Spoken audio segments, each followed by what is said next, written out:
जो काफ़ी दिनों से अबहम था कि वैक्सीन की शार्टेज की वजह से लोग इस कोरोना के जो वैक्सीन है उससे महरूम हो रहे हैं, लोगों के ज़हन में अबहम था। आज मेरे साथ डॉक्टर समीना जुल्फ़कार साहब हैं, वो बताएंगी असल में इशू क्या है। जी डॉक्टर साहब, क्या इशू है? इशू कोई मसला नहीं है ऐसा। वैक्सीन आती है डेली की 500 आती है। उसमें हमने कैंप्स भी करने होते हैं।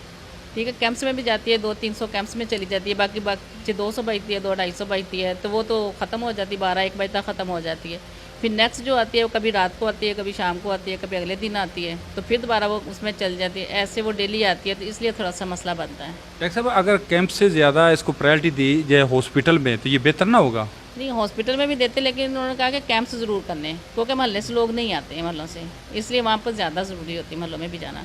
तो आप अरबाब इख्तियार को कहें कि इसमें थोड़ा से वैक्सीन वगैरह जो कहते थोड़ा बड़ा, जितनी जितनी जितनी आनी उस हिसाब से सबको मिलनी होती है सेंटर से, यानी जितनी वो तकसीम के पीछे से साथ। तकसीम के हिसाब से मिलती है ना, जितनी वो पीछे से आएगी उस हिसाब से उन्होंने सबको देनी होती है। ठीक है।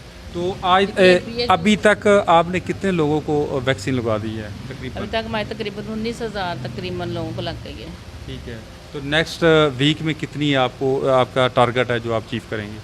टारगेट तो हमारा है कि 1000 को भी लग सकती है डेली, लेकिन वैक्सीन हमारी जितनी हमें मिलती है उस हिसाब से फिर हम लोगों ने लगानी होती है।